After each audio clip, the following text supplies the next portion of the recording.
تمام مرحومین بالاخص شہداء کی ارواح کی سر ثواب کے لیے ایک سورہ فرمائیں.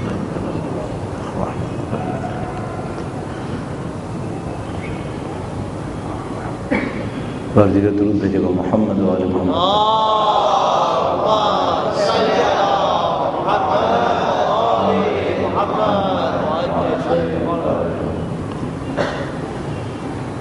أعوذ بالله من الشيطان الرجيم. بسم الله الرحمن الرحيم.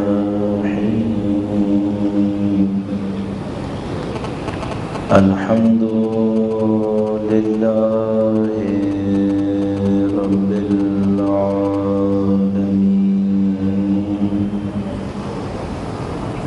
والصلاة والسلام على سيد الأنبياء والمرسلين حبيب إله العالمين بالقاسم محمد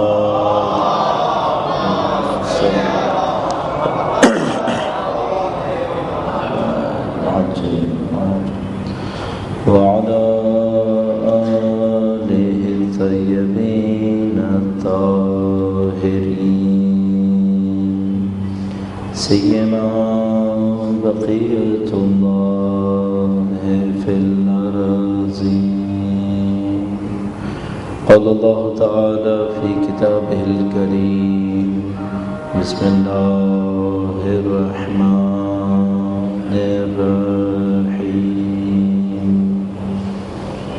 أم حسبت أن أصحاب الكهف والرقيم كانوا من آياتنا عجبا. درود بھیجے گا محمد و آل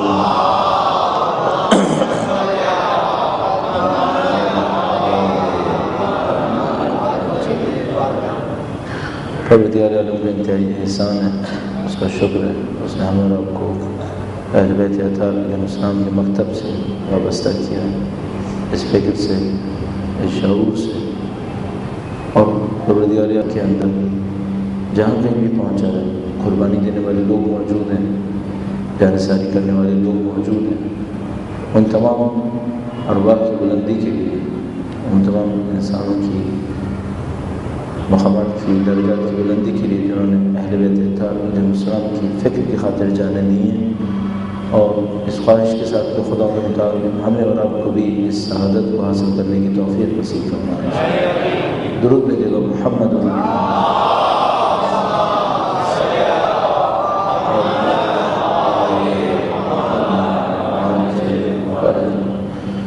پروردگار عالم نے قرآن کریم کے اندر ارشاد فرمایا کہ اس دین کے اندر تم توازن دیکھو گے، اس دین کے اندر تمہیں کوئی اختلاف ٹکراؤ نہیں ملے گا.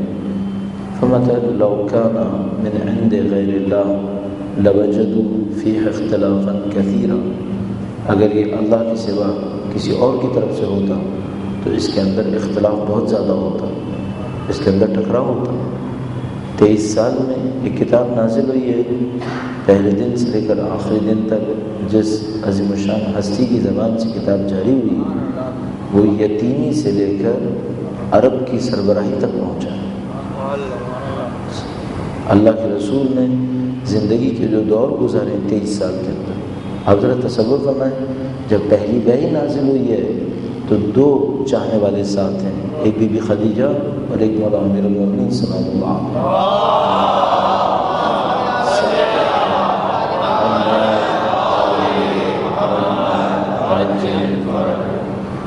کفار مکہ اپنی تاریخ کے اسناد کے اندر لکھتے ہیں کہ ہم مکہ کے خانہ کعبہ کے اطراف میں ایک آدمی کو دیکھتے تھے جس کے ساتھ 2 افراد ہوتے تھے، وہ لوگ عبادت کرتے تھے. اللہ کے رسول نے یہاں سے تبلیغ کو شروع کیا. اگر خدا کے سوا کوئی اور پیچھے ہوتا تو جس ہستی پر اتنی بڑی تبدیلی رونما ہوتی ہو اس کے افکار و خیالات تبدیل ہو جاتے ہیں۔ آپ کسی ایک پولیٹیشینس کو دیکھیں جس نے کبھی ایسی کوئی کتاب لکھی ہو جب اسے کوئی نہیں جانتا تھا، منزوی انسان تھا، آئسولیٹڈ تھا، کوئی اس کا جان پہچان والا نہیں تھا، ایک جگہ پہ بیٹھتا تھا، اس نے ایک کتاب لکھی ہو، اس کتاب میں، اور اگر وہ کسی ملک کا لیڈر بن جائے بلکہ پورے علاقے کا لیڈر بن جائے، ان دونوں میں زمین آسمان کا فرق ہو جاتا ہے، اس کے افکار و خیالات تبدیل ہو جاتے ہیں۔ خدا تعالیٰ فرماتا ہے کہ یہ ہمارے معجزے کی نشانی ہے، یہ ہمارا معجزہ ہے کہ اس کے اندر تمہیں کوئی اختلاف نہیں ملتا۔ 23 سال ابتدا سے انتہا تک کوئی اختلاف نہیں۔ اب اس اختلاف کی اور اس اختلاف کے دور ہونے کی ایک صورت یہ بھی ہے کہ نہ صرف یہ کہ جملات میں کوئی ٹکراؤ نہیں ہے، تعلیمات میں بھی کوئی ٹکراؤ نہیں۔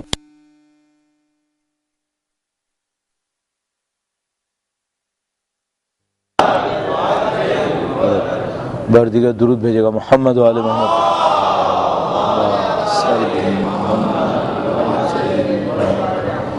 تعلیمات میں بھی کوئی ٹکراؤ نہیں ہے، یعنی اور یہ تھوڑا سا ظریف نکتہ ہے، دیکھیے اگر خدا تعالیٰ انسان کی خلقت میں بیان کرتا ہے کہ ہم نے انسان کو نطفے علقے سے خلق کیا اور وہاں پر کچھ نہیں فرماتا، اور اس کے بعد جو فرماتا ہے وَإِذَا نَفَخْتُ فِيهِ مِن رُوحِي، اور جب میں اس کے اندر روح سے پھونکوں تو تم لوگ سجدے میں گر جاؤ۔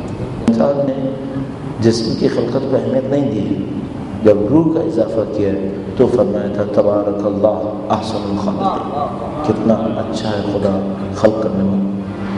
تو جب خلقت کے مراحل کو بیان کیا تو اس نے روح پہ اصرار کیا۔ اب یہاں پہ دیکھنا ہوگا کہ جب یہی دین اپنے معاشرے کے اندر پہنچتا ہے تو کس چیز پہ اصرار کرتا ہے؟ خلقت کے مرحلے میں بدن پہ اصرار نہیں کیا، روح پہ اصرار کیا۔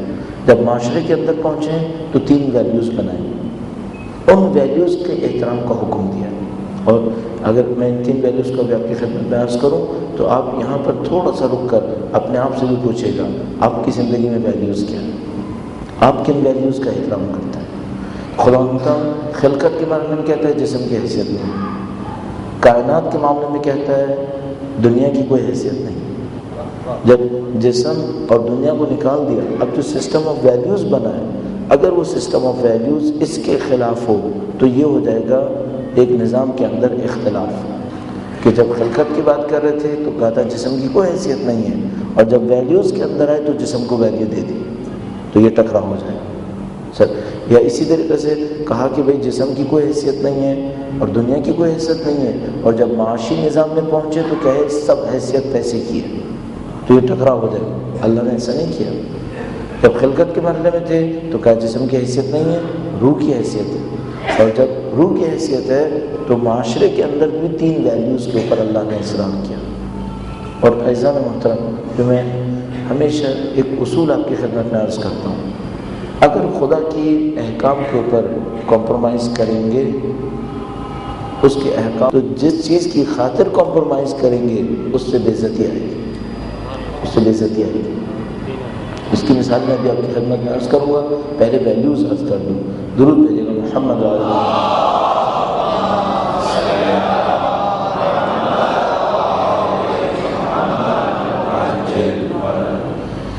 دین اسلام نے 3 ویلیوز کے اوپر اصرار کیا ہے معاشرے کے اندر، جو مجھے ابھی تک سمجھ میں آتی ہے۔ فرماتا ہے سب سے بڑی ویلیو اللہ کی تقویٰ کی ویلیو، تقویٰ کو سب سے زیادہ اہمیت دی ہے، اور تمام تر احترام، تمام تر لوگوں کی طرف سے ملنے والی عزت تقویٰ کے اوپر قرار دی۔ ان اکرمکم عند اللہ اتقاکم، تم میں سب سے زیادہ با شرافت، سب سے زیادہ با کرامت انسان وہ ہے جو سب سے زیادہ متقی ہو، تقویٰ کو اہمیت حاصل ہے۔ البتہ کوئی نہ سوچے تقویٰ یعنی صرف عبادت نہیں، تقویٰ صرف عبادت نہیں، تقویٰ در حقیقت بندگی کی معراج کو ہونا چاہیے۔ انسان اپنی بندگی میں معراج پہ پہنچے، اس کو تقویٰ کہنا چاہیے۔ مثلا چھوٹی چھوٹی باتوں میں اگر خدا کی یہ بات نکل رہی ہے، میں اس کو واپس لے کے آؤں گا ابھی، اور یہ ہے کہ ایک بندگی ہوتی ہے جو واجبات کے اندر ہوتی ہے، ایک بندگی مستحبات کے اندر ہوتی ہے۔ ہر بندگی پر ایک مرحلہ نصیب ہو، اور جو اعلیٰ ترین مراحل ہیں وہ مستحبات کی بندگی پر نصیب ہوں۔ ایک حدیث ہے جس کو ہم حدیث معراج کہتے ہیں، حدیث معراج کا اردو میں ترجمہ بھی ہوا، نیٹ کے اوپر بھی اردو ترجمہ ہوئی بھی موجود ہے، اور میرا اپنے خیال میں چھپی بھی تھی ایک زمانے میں۔ حدیث معراج میں گویا یہ جملہ موجود ہے کہ جو، اور مجموعی طور پہ احادیث قدسی کی جو کتابیں ہوتی ہیں، حدیث قدسی کی جو کتابیں ہوتی ہیں، ان کے اندر ایک جملہ موجود ہے کہ جو مستحبات میں میری پیروی کرے گا میں اس کا ہاتھ بن جاؤں گا۔ کیا مطلب ہے اس کا؟ میں اس کا ہاتھ بن جاؤں گا، یعنی میری طاقت اس کی طاقت میں سبب بنے گی، اضافہ۔ وہ ارادہ کرے گا میں اس کے ارادے کو پورا کروا دوں گا۔ یہ ہوگا، یہ کس کو نصیب ہوگا؟ جو صرف واجبات میں بندگی نہیں کرتا ہے، مستحبات میں بندگی کرتا ہے۔ ارادہ کرے گا، ارادے کو خدا پورا کروائے گا۔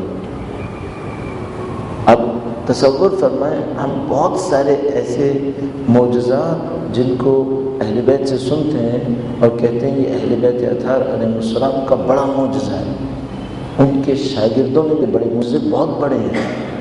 ہم لوگ جن کو اہل بیت کے معجزے تعبیر کرتے ہیں وہ ان کے شاگردوں نے بھی کیے ہیں۔ یہ کہ مثال کے طور پر مولا ایک نظر ڈالیں اور بارش رک جائے، یہ ان کے شاگردوں نے بھی کیے ہیں۔ وہ ایک نظر ڈالیں اور بارش برس پڑے، یہ ان کے شاگردوں نے بھی کیے ہیں۔ شاگردوں کے شاگردوں کے شاگردوں نے بھی کیے ہیں۔ یقین فرمائیے ہم لوگوں کی معرفت امامت اور ولایت کے معاملے میں بہت کم ہے۔ ہم لوگ سمجھ رہے ہیں کہ ہم بہت کچھ پہچانتے ہیں، ابھی ایسا نہیں ہے۔ ابھی تو ہمیں یہ سمجھنا پڑے گا کہ جو شاگرد ہیں ولایت اور امامت کے، ان کی طاقتیں کتنی ہیں، ان کی طاقتیں کتنی ہیں۔ پھر ہمیں دیکھنا پڑے گا کہ خود امامت اور ولایت کی طاقت اور اللہ کی دیوی طرف سے قدرت کتنی۔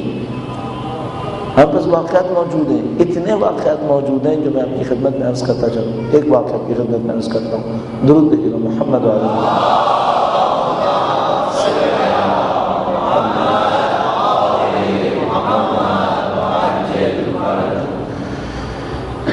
قم میں بی بی معصومہ سلام اللہ علیہ کے روزے کا تشریف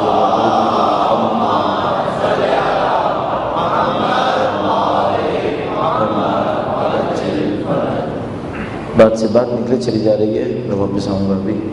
قم میں آپ جب صحن مبارک کے برابر والے ہال میں جائیں تو وہاں پر قبریں بنی ہوئی، قبریں بنی ہوئی۔ ان قبروں میں شہید مطہری کی قبر بھی ہے، علامہ طباطبائی کی قبر بھی ہے، آیت اللہ العظمیٰ مرحوم عراقی کی قبر بھی ہے، آیت اللہ العظمیٰ حائری کی قبر بھی ہے۔ انہی قبروں میں سے ایک قبر آیت اللہ محمد تقی خوانصاری کی قبر ہے۔ آیت اللہ محمد تقی خوانصاری، دو خوانصاری وہاں پہ دفن ہیں۔ ایک وہ خوانصاری دفن ہے کہ جو 1985 میں انتقال ہوئے تھے، محمد تقی خوانصاری اس سے پہلے تھے، بہت پرانی قبروں میں سے ہے وہ کام۔ اور محمد تقی خوانصاری تقریباً جنگ دوم، جنگ عظیم دوم کے زمانے کے ہیں، سیکنڈ ورلڈ وار کے زمانے میں قم میں ہوتے تھے۔ اور اس زمانے میں معمولاً انگریز بھی قم میں کافی زیادہ تھے۔ کہیں پر بارشیں ہونا بند ہو گئیں قم میں، لوگوں نے کہا نماز استسقاء پڑھیں گے۔ نماز استسقاء کے لیے کوشش یہ کرتے ہیں، ہمیشہ سنت ہے کہ جو متقی ترین پاکیزہ ترین شخص ہو وہ نماز استسقاء پڑھا۔ تو آغا کے پاس آئے اور کہا آغا صاحب نماز استسقاء پڑھا۔ تو جب جا رہے تھے تو قم میں جو انگریز گورنر ٹائپ کا تھا، البتہ ایران میں اچھی بات یہ ہے کہ کبھی بھی باہر کی کوئی حکومت نہیں بنی ایران میں۔ ہم بر صغیر کے اوپر 1860 کے بعد، جیسے کہ میں نے تفصیل سے آپ کی خدمت میں عرض کیا تھا، 1860 کے بعد ہمارے اوپر انگریزوں کی حکومت بنی تھی، اس وجہ سے انڈیا کو برٹش انڈیا کہتے تھے۔ ہم ایران پر، ترکی پر، افغانستان پر اور ایتھوپیا پر، 4 ملکوں پر کبھی باہر کی حکومت نہیں بنی۔ ایران، ترکی، افغانستان اور ایتھوپیا، یہ 4 وہ ملک ہیں جو تھرڈ ورلڈ میں کاؤنٹ ہوتے ہیں، لیکن کبھی ان کے اوپر باہر کی حکومت نہیں بن پائی۔ اور اس سب کے اپنے اپنے اسباب ہیں، ایران کا اپنا ایک سبب ہے۔ تو قم کے اوپر باہر کی حکومت نہیں تھی، تہران میں باہر کی حکومت نہیں تھی، لیکن انگریز تھے، طاقتور تھے۔ تو اس میں ایک انگریز نے دیکھا کہ مولانا لوگوں کو لے کر صحرا میں جا رہے ہیں، تو اس نے کہا کہ یہ لوگ کہاں جا رہے ہیں، لوگ پانی ویسے ہی نہیں ہے اور فزیکل ایکٹیویٹی کر رہے ہیں تو پانی اور مصیبت پڑ جائے گی۔ بتایا کہ آغا صحرا میں لے کے جا رہے ہیں، نماز پڑھائیں گے۔ تو کہنے لگا پانی ویسے ہی کم ہے، ڈیزرٹ میں لے کے جائیں گے، ان کو پیاس اور لگے گی، پانی جو تھوڑا بہت رہ گیا وہ بھی ختم کروا دیں گے۔ تو کہنے لگا ان کو کہو مت جائیں. آقا کو بتایا کہ انگریز کہہ رہا ہے کہ مت جائیں. انہوں نے کہا ہم تو اپنا کام کریں گے. تو وہ لوگوں کو لے کے جا رہے تھے. تو گئے وہ, انہوں نے نماز استسقاء پڑھائی, بارش نہیں ہوئی. نماز استسقاء میں عجیب و غریب مستحبات ہیں. نماز استسقاء میں مستحب ہے اگر ایک دن پڑھی, اب مستحب ہے کہ نہ ہوئی بارش تو 3 دن پڑھنی پڑے گی, اور نہ ہوئی بارش تو 10 دن پڑھنی پڑے گی, اور نہ ہوئی بارش تو 40 دن پڑھنی پڑے گی. نماز استسقاء بڑی خطرناک چیز ہے. اگر کرنی ہے, اب آپ سوچیں ڈیزرٹ میں جانا ہے, وہاں جا کے نماز پڑھنی ہے. آپ نے کہا ہم جائیں گے. پہلے دن گئے بارش نہیں ہوئی, لوگوں نے کہا صاحب کیا کریں, کہا مستحب ہے 3 دن جائیں گے. وہ انگریز نے کہا میں کہہ رہا تھا کہ مت لے کے جاؤ, اتنا گرمی بھی مار دیا, یہ واپس آ کے پانی پئیں گے مصیبت. آؤ دوسرے دن بھی لے گئے. دوسرے دن نماز پڑھائی, اور لمبی نماز پڑھائی, اور استحبات پہ عمل کروائے. واپس آئے, نے کہا میں بارش نہیں ہوئی نا, میں کہہ رہا ہوں بارش نہیں ہوگی یہاں پہ. تیسرے دن آقا سے پوچھا, آقا نے کہا مستحب ہے 3 دن جانا ہے. تیسرے دن جانے لگے تو وہ انگریز آ کے کھڑا ہو گیا. کہنے لگا کہ آپ 2 دن سے لوگوں کو باہر لے کے جا رہے ہیں, واٹر کنزمپشن بڑھ رہا ہے لوگوں کا, اور آپ پھر باہر لے کے جا رہے ہیں. انہوں نے کہا ہمیں اللہ پہ یقین ہے خدا بارش کرے گا. کہنے لگا اچھا اگر آپ کو واقعاً یقین ہے کہ بارش ہوگی تو آپ چھتریاں کیوں نہیں لے کے جا رہے؟ اس نے پوائنٹ نکالا. کہنے لگا کہ اگر آپ کو یقین ہے کہ بارش ہوگی, آقا نے کہا مجھے یقین ہے بارش ہوگی. کہنے لگا آپ چھتریاں کیوں نہیں لے کے جا رہے؟ کہنے لگے بارش ہمیں گیلا نہیں کرے گی, ہم پہلے گھر آئیں گے پھر ہوگی. کانفیڈنس, خدا پہ یقین. کہا بارش ہمیں گیلا نہیں کرے گی, پہلے ہم گھر آئیں گے پھر بارش ہوگی. بس یہ کہہ کے چلے گئے. ایناً یہی ہونا تھا اور ہوا. وہ گئے, نماز پڑھائی, واپس آ رہے تھے, بادل اب غلط رہے گی, یہ گیلے ہو جائیں گے. کہا نہیں ہوں گے, ہم پہلے گھر پہنچیں گے. اللہ عزت رکھے گا. اللہ نے کفر کے لیے عزت نہیں رکھی ہے, مومن کے لیے رکھی ہے.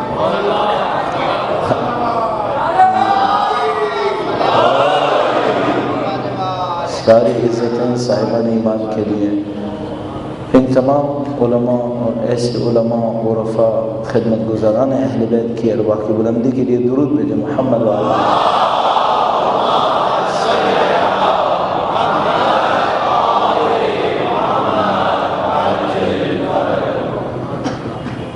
یہ مختلف اسرار ہیں جو یہاں پر انجام پائیں گے. خدا نے علم کو ویلیو دی, علم کو ویلیو دی. اس علم کے بہت سارے اثرات ہیں. میں اب واپس آنے کی کوشش کر رہا ہوں. میں نے اپنی خدمت میں عرض کیا کہ خدا کے نظام میں اختلاف نہیں ہے. اگر نظام خلقت کو بیان کرتے وقت روح کو اہمیت دی ہے تو معاشرے کے اندر احترام کے لیے 3 ویلیوز دی ہیں, ان کا تعلق روح سے. پہلی ویلیو جو دی ہے وہ علم, پہلی تقویٰ کو, تقویٰ اور پرہیزگاری. ان اکرمکم عند اللہ اتقاکم. تقویٰ اور پرہیزگاری کو اہمیت ہے.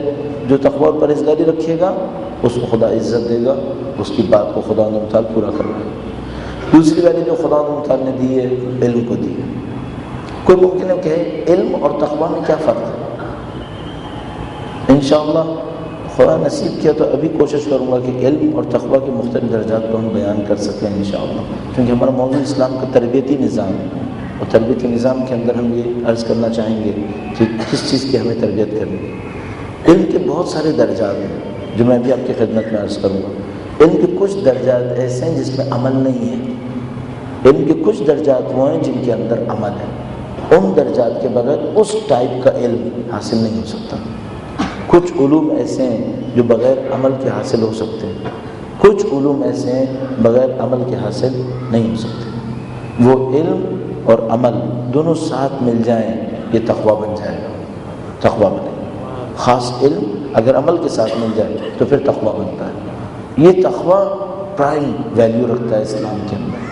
اکرمکم عند اللہ اتقاکم, اللہ کے رسول نے آیہ کریمہ کی صورت میں بیان فرما دی. دوسری چیز ہو گئی علم. علم حاصل کرو. من المہد الی اللحد, اپنے گہواروں سے لے کر جھولوں سے لے کر قبروں تک علم حاصل کرو. البتہ علم کیا ہے میں بھی آپ کی خدمت میں عرض کروں گا. یہ 2 چیز کی ویلیو ہو گئی. تیسری چیز جو ویلیو رکھتی ہے وہ جہاد فی سبیل اللہ ہے. اللہ کی راہ میں جد و جہد کرنا, سخت ترین جد و جہد جو بھی کرے وہ عزت حاصل کرے گا اللہ کے نظام کے اندر۔ قرآن مطالعہ نے 3 چیزوں کو ویلیو دی ہے، تقوی کو ویلیو دی ہے، علم کو ویلیو دی ہے، اور جہاد فی سبیل اللہ کو ویلیو دی ہے۔ اگر آپ نے اور ہم نے دین کے نام پر ان کے علاوہ کسی کو ویلیو دی تو بے عزتی آئے گی، پھر بے عزتی آئے گی۔ میں نے آپ کی خدمت میں عرض کر دیا، آپ نے سن لیا، لیکن میں اس کو تھوڑا سا اور دہراؤں آپ کی خدمت میں، تاکہ میں واضح کر پاؤں کہ میں کیا عرض کر رہا ہوں، اور اس سے ہمیں سمجھ میں آئے کہ بعض اوقات ہمیں دین کے نام پر بے عزتی کیوں مل جاتی ہے، کیوں ایسا ہوتا ہے ہمارے ساتھ۔ مثال کے طور پر ہم دین کے نام پہ جمع ہوئے لیکن کبھی بے عزتی ہوئی، کیوں بے عزتی ہو گئی؟ اس کی وجہ یہ ہے کہ آپ نے 3 میں سے کسی ایک پر کمپرومائز کیا، علم، تقویٰ، جہاد فی سبیل اللہ۔ ان کو اہمیت دینی تھی آپ کو اور آپ نے نہیں دی، اور کس کو دے دی؟ آپ نے شہرت کو دے دی، دولت کو دے دی، طاقت کو دے دی۔ 3 ویلیوز اللہ نے رکھی ہیں، 3 ویلیوز اللہ کے مقابلے میں شیطان کے نظام نے رکھی ہیں۔ اللہ کے نظام نے جو ویلیو رکھی ہے تقویٰ ہے، علم ہے، جہاد ہے۔ تینوں کے اوپر آیات موجود ہیں، تینوں کے اوپر روایات موجود ہیں۔ البتہ ممکن ہے کوئی یہ کہے کہ آپ 3 کے اندر محصور نہیں کر سکتے، یہ 10 بھی ہو سکتی ہیں۔ اگر کوئی ان کی ایکسپلینیشن میں کھولے ان کو تو 10 بھی بن جائیں گی۔ مثلا تقویٰ کی برانچز نکال لیں، تقویٰ کی ایک برانچ صبر ہے، تقویٰ کی ایک برانچ عبادت ہے، تو وہ 3 کی جگہ 5 کر لے، صحیح۔ لیکن اگر اوور آل بنائے، مین ہیڈنگز بنائے، تو یہ 3 نکال لے گا آرام سے، کہ تقویٰ، علم اور جہاد فی سبیل اللہ۔ اس کے مقابلے میں جو مغربی نظام ہے، مادہ پرست نظام، در حقیقت مادہ پرست نظام نے اپنے لیے 3 چیزوں کو ویلیو اس نے بھی دی ہے، البتہ وہاں پر بھی کوئی 5 کر سکتا ہے اس کو، اور وہ جو ہے وہ نمبر 1 دولت، نمبر 2 شہرت، نمبر 3 طاقت۔ اب مختلف معاشرے ان میں سے مختلف کو ویلیو دیتے ہیں۔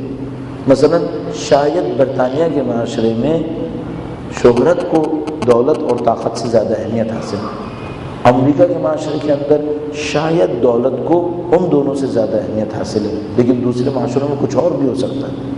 ممکن ہے مثال کے طور پر آپ کسی علاقے میں جائیں، وہاں طاقت کو اہمیت حاصل ہو، ممکن ہے کسی علاقے کے اندر شہرت کو اہمیت حاصل ہو، اور برا معاشرہ وہ ہے جس کے اندر تینوں کو اہمیت حاصل ہو جائے۔ مغربی معاشرے اس میں پھنس گئے، زرپرست اور زرپسند معاشرے وہ ان ویلیوز میں پھنس گئے۔ اچھا، اب ہماری غلطی کیا ہوگی؟ ہماری تربیتی نظام میں غلطی یہ آئے گی کہ ہم دین کے نام پر جمع ہوں اور علم، تقویٰ اور جہاد کو اہمیت نہ دیں، دولت، طاقت اور شہرت کو اہمیت دیں۔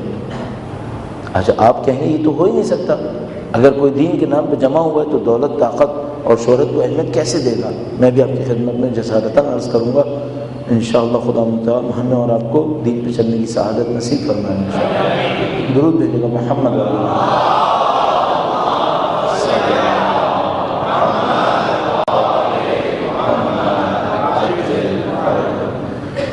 فرض کرتے ہیں آپ کے علاقے میں ایک انتہائی پرہیزگار مولانا رہتے ہوں، جس کی پرہیزگاری پہ آپ کو یقین ہے، پرہیزگار آدمی، متقی انسان۔ آپ جانتے ہیں آدمی سادہ سا ہے لیکن پرہیزگار ہے، خدا کے حکم کی مخالفت نہیں کرتا ہے، خدا کے حکم کو مانتا ہے، ہم نے اس کو خدا کی مخالفت کرتے نہیں دیکھا مثلا۔ تو آپ کے سامنے اور آپ کے سامنے ایک اور عالم آیا ہے کسی دن، پوری شان و شوکت کے ساتھ، پوری شان و شوکت کے ساتھ۔ آپ کو نہیں معلوم اس میں تقویٰ ہے بھی یا نہیں ہے، آپ نے صرف شہرت دیکھی ہے، شہرت بہت ہے۔ کس بات کی شہرت ہے یہ بھی نہیں معلوم، پوسٹرز بڑے بڑے لگے دیکھیں، پوسٹر آپ اس شخصیت سے ملے نہیں ملے، آپ نے اس کے تقویٰ کا تجربہ کیا نہیں کیا، آپ نے کیا تجربہ کیا؟ آپ نے 3 فٹ کا پوسٹر دیکھا ہے، صحیح، اور وہ پوسٹر بہت لگے دیکھے آپ نے۔ اچھا، اب آپ نے پوسٹر دیکھ لیا، آپ نے تجربے نہیں کیے ابھی، اب آپ اس عالم کو گھاس ڈالیں گے نہیں؟ اب آپ نے کس پہ کمپرومائز کیا؟ شہرت پہ۔ اب یہاں سے ذلت آنی ہے۔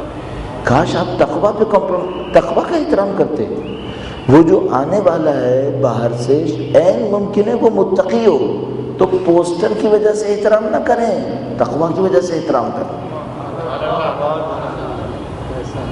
ابھی ایک مولانا اترے یہاں پر زبردست قسم کی گاڑی میں، جو میں برانڈس نہیں بتانا چاہتا، اس میں اترے ذرا شان و شوکت کے ساتھ، کچھ نہ بھی ہو تو لوگ یوں ہی ہاتھ ملانے کے لیے پہنچ جائیں گے۔ اور ایک مولانا آ رہے ہو یہاں پر امامہ لگائے ہوئے، حال حلیے سے بیچارہ قصبہ پرسی میں ہے، شاید کوئی جگہ بھی نہ دے۔ اچھا اب کس کا احترام کیا ہے؟ دولت کا۔ اب بے عزتی آئے گی۔ اچھا آپ کہیں گے نہیں ہم نے اس کے امامے کا احترام کیا تھا، تو وہ جو قصبہ پرسی میں امامہ لگا کے آیا تھا اس کا کیوں نہیں احترام کیا تھا؟ اس کا کیوں نہیں کیا تھا؟ ہم لوگ دین کے نام پر بھی دولت، طاقت، شہرت کا احترام کر رہے ہیں۔ ایک آدمی 25 گارڈ کے ساتھ آئے گا، ہم دین کے نام پر آپ کھڑے ہو جائیں گے، اور ایک آدمی قصبہ پرسی کے ساتھ آئے گا، دین کے نام پر امامہ لگائے آپ نہیں کھڑے ہوں گے۔ دین کے نام احترام کریں گے لیکن دین پہ نہیں کیا، اپنی ویلیوز پہ کر دیا۔ جیسے یہ کریں گے مصیبت میں پھنسیں گے، جیسے یہ کریں گے۔ خدا کا نظام ٹکرانے کے قابل نہیں ہے، آپ ٹکرائیں گے بہت برا ہوگا۔ خدا کے نظام سے مت ٹکرائیں۔ خدا کے نظام نے کچھ ویلیو دی ہے، یہ تربیت ہے، اس کی تربیت بچوں کو دینی ہے۔ چھوٹی چھوٹی چیزوں سے بچے سیکھتے ہیں، چھوٹی چھوٹی چیزوں سے۔ میں نے ابھی گفتگو کمپلیٹ نہیں کی، مطلب تھوڑا سا باقی تھا، میرے دماغ سے نکل گیا، اب میں اس طرف آتا ہوں۔ ایک دفعہ میں پاکستان سے باہر ایک جگہ گیا تو میں ہوٹل میں ٹھہرا ہوا تھا، اچھا نہیں لگتا کسی کے گھر جانے، تو ایک بندہ خدا مصر ہو گیا، کہنے لگا نہیں آپ میرے گھر ٹھہرے۔ اب میں نے کہا بیچارہ بندہ خدا پتہ نہیں کہاں سے ٹھہرائے گا، تو میں نے اس کو انکار کیا، اس نے اصرار کیا، بہت اصرار کیا، تو مجھے سرنڈر کرنا پڑا۔ میں نے کہا ٹھیک ہے میں آ جاؤں، 3 دن رکوں گا تمہارے گھر۔ اچھا اب میں نے اس سے پہلے ہی پوچھ لیا، فوجی حملہ کرنے سے پہلے دیکھ لیتا ہے محاذ پہ کون کون ہے۔ میں نے پوچھا تمہارے بچے کتنے ہیں؟ کہنے لگا میرے 3 لڑکے ہیں، پتہ نہیں ایک بچی بھی تھی۔ میں نے کہا کتنے بڑے ہیں؟ اس نے بتایا کہ پرائمری اسکول میں 4تھی 5ویں میں۔ میں نے کہا یہ تو مولوی کے ساتھ اچھا نہیں گزریں گے، یہ حشر بگاڑ دیں گے میرا۔ خیر میں اسی خواب سوچتا ہوا جا رہا تھا کہ میں اس کے گھر رکوں گا، یہ بچے میرا ستیہ ناش کر دیں گے، کیونکہ یہ ویسٹ کے پلے ہوئے ہیں اور میرا تو پتہ نہیں کیا ہوگا یہاں پہ۔ خیر صاحب میں انٹر ہوا، وہ مجھے لے کے آئے، دروازہ کھولا، اندر داخل ہوئے، تینوں لڑکے باقاعدہ اچھلتے ہوئے کہنے مولانا صاحب آ گئے، مولانا صاحب آ گئے، گلے لگانے۔ میں کہ شاید یہ مذاق کرنے کے لیے پہلا شو تھا، بہت بڑا مذاق کیا بھائی، بڑا جاندار مذاق تھا۔ خیر ہم نے گلے والے لگایا، دیکھا بھائی میں معاملہ سیریس ہے، واقعا احترام کر رہا ہوں۔ تو میں حیران ہوا، میں نے کہا یہ پتہ نہیں بات سمجھ میں نہیں آئی، شاید اماں نے بہت مار مار کے سمجھا ہے، اس وجہ سے ہی کر رہے ہیں۔ 1-2 دن کے بعد کہیں ایسی گفتگو ہو رہی تھی تو میں نے اس سے کہا، اردو نہیں بول پاتا تھا، تو میں نے اس سے پوچھا تم بڑے ہو کے کیا بننا چاہتے ہو؟ کہنے لگا یوں۔ میں اسٹمپ شوق رہ گیا، اس کو کیا ہو گیا؟ ہماری تو زندگی گزر گئی باہر جیسی تیسی، اس کو کیا ہوا؟ کہنے لگا میں آپ بننا چاہتا ہوں۔ کیوں بننا چاہتا ہوں؟ کہنے لگا جب سے آپ آئیں بابا آپ کی رسپیکٹ کر رہے ہیں۔ ہمارے گھر میں مولانا ٹیوشن پڑھانے آئے اور قرآن پڑھانے آئے، کس کی رسپیکٹ ہے؟ ٹیوشن پڑھانے آئے گا وہ 2000 روپے، 3000 روپے، 4000 روپے لے گا، مولانا صاحب 400 روپے لیں گے۔ جس کی کلاس کینسل ہو وہ مولانا ہے، اس کی کلاس کینسل ہوگی۔ کبھی کیئر نہیں کی جائے گی کہ بیچارہ آ کے بیٹھا تو پنکھا چل رہا تھا یا نہیں چل رہا تھا، اس کے لیے سوچیں گے اسی بھی چلنا چاہیے۔ آپ جب یہ کریں گے تو بچہ کس کو جوتے کی نوک پہ رکھے گا؟ مولانا کو نہیں رکھے گا، دین کو رکھے گا، دین کو رکھے گا، چونکہ آپ نے دین کے صاحب کو یہ عزت دی تھی۔ اس کے بعد خدا نہ کرے نعوذ باللہ اگر یہ بچہ بڑے ہو کر نماز نہ پڑھے، قرآن نہ پڑھے، اور آپ اس سے کہیں گے بیٹا آپ نماز کیوں نہیں پڑھتے، آپ خود سمجھ میں نہیں آئے گا کہ کیوں نہیں پڑھ رہا، اس سے نہیں پڑھ رہا کہ آپ نے عزت نہیں دی ہے۔ اور جب آپ دین کے نام پہ عزت دینے لگے تب بھی دولت کو عزت دی، طاقت کو عزت دی، شہرت کو عزت دی، آپ نے تقویٰ، علم اور جہاد فی سبیل اللہ کو عزت نہیں دی۔ جہاں خدا کے اصولوں پر کمپرومائز کریں گے نقصان ہے، طے شدہ حقیقت ہے۔ ہم لوگ جتنی انجینئرز کے کہے پہ اطمینان کرتے ہیں اتنا خدا کے دین پہ اطمینان نہیں کرتے. عجیب ہے ہم لوگوں کی حالت. اگر میں نیا گھر بنا رہا ہوں نا اور میرا آرکیٹیکٹ یا مثلا انجینئر اسٹرکچرل انجینئر آ کر کہے کہ یہ جو آپ نے پلر کھڑا کیا یہ صحیح نہیں ہے، گھر گر جائے گا، میں گھر کو گرائے بغیر نہیں رہوں گا. لاکھ میرا مستری کہہ راج کہہ نہیں یہ چلے گا، میں تمہاری بات نہیں مانوں گا، اس کی بات مانوں گا، گھر گر جائے گا میرا. اور لاکھ دین کہے بچوں کے ساتھ یہ نہیں کرنا، بچہ بگڑ جائے گا، نہیں مانتے. ایک اسٹرکچرل انجینئر کی زیادہ سنتے ہیں دین کے مقابلے. کیا ہو رہا ہے؟ اس کے بعد یہ تربیت کیسے ہوگی بچوں کی؟ ہم لوگوں نے تربیت کرنی ہے. اور یہ نہیں ہو سکتا کہ مثلا میں کہوں چونکہ میرے دل میں اچھا تھا، میرا باہر جیسا بھی تھا، بچہ تربیت ہو جائے گا. نہیں ہو سکے. آپ کا عمل تربیت دے گا اسے. آپ بچے کو سکھائیں گے کہ بھائی میں کس چیز کو اہمیت دیتا ہوں. پورا معاشرہ ایسا ہی ہے، پورے معاشرے کے اندر ایسا ہی ہے. یہ کہ ہم اور آپ خدا نہ خیر نعوذ باللہ دشمنوں کے مقابلے میں عزت نہ رکھتے ہوں، اس کی وجہ یہ کہ ہم دین خدا پہ کمپرومائز کر رہے ہوں. اگر دین خدا پہ کمپرومائز نہ کریں خدا عزت دے گا، قطعاً دے گا. ہاں یہ کہ ہمیں امتحانوں سے گزرنا پڑے. میں مطمئن ہوں کہ آپ کی خدمت میں عرض کر رہا ہوں ہم لوگ چند دنوں میں سخت امتحان سے گزریں گے، کوئی شبہ نہیں ہے اس کے اندر. آپ نے چیلنج کیا ہے کچھ لوگوں کو، وہ لوگ بدلہ لیں گے اور وہ بدلہ سخت طریقے سے لیں گے. کیوں؟ آپ نے سخت کارروائی کی ہے ان کے لیے. قوم کا روحیہ، قوم کا مورل ڈاؤن تھا، آپ نے ایک جدوجہد کی، اس سے مورل اپ ہو گیا. پورے ملک کے اندر قوم کے روحیے کو بلند کر دیا. انہوں نے 10 سال 20 سال محنت کی تھی اس قوم، دسیوں لوگوں کو انہوں نے ہمارے شہید کیا تھا تاکہ قوم کو یہ احساس ہو جائے کہ یہ لاوارث ہے. آپ نے مولا کی صدقے میں ایک رات کی محنت سے ان کی 10 سال کی پلاننگ کو خراب کر لیا. جب آپ نے یہ کر لیا اب وہ بوکھلا کر اٹھیں گے کہ یہ کیا ہو گیا، یہ تو وہ نہیں ہے جو ہم نے سوچا تھا کہ اس طرح سے اچانک ہو جائے گا. اب وہ پلاننگ کریں گے، اس پلاننگ میں مسٹیک کریں گے، لیکن آپ ٹیسٹ ہوں گے، آپ ٹیسٹ ہوں گے، مختلف طرح سے آپ آزمائے جائیں گے. افواہوں کا بازار گرم کریں گے، افواہوں کے ذریعے سے آپ کے سامنے آپ کی کامیابی کو ناکامی دکھائیں گے. دکھائیں گے کہ جو آپ نے کامیابی سمجھ رہے ہو نا یہ کامیابی نہیں تھی، یہ ناکامی تھی. وہ پہلا ضرب یہاں پہ لگائیں گے تاکہ آپ کو جو اسپرٹ ریسٹور ہوئی ہے، اوپر آئی ہے، اس کو کسی طریقے سے نیچے بٹھائیں. نہیں آپ کچھ نہیں ہوا، کوئی کامیابی نصیب نہیں، ناکامی ہوئی ہے. دوسرا بات یہ کریں گے کہ جو کانفیڈنس قوم کے اندر ایک دوسرے کے اوپر اعتماد سے آیا ہے، اس دوسرے کے اوپر اعتماد کو ختم کریں گے. 4 دوستوں کے درمیان جا کے کہیں گے اس واقعے میں تم نے دیکھا اس نے کیا کیا غلطیاں کی، اس کی یہ غلطیاں تھیں. ادھر 4 دوستوں سے جا کے کہیں گے تم نے دیکھا اس نے کیا غلطی کی، اس نے یہ غلطیاں کی. تمہیں تو اس معاملے سے کوئی فائدہ نہیں ہوا نا، اس نے یہ فائدہ اٹھا لیا. اعتماد کو، باہمی اعتماد کو ختم کریں گے. تیسرے مرحلے کے اندر ضرب لگائیں گے.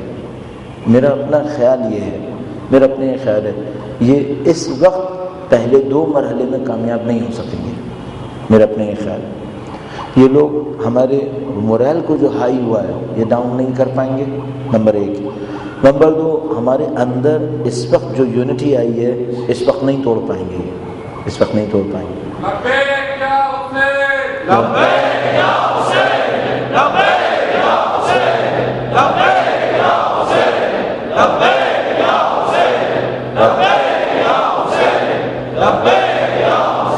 درود پہ جاؤ محمد.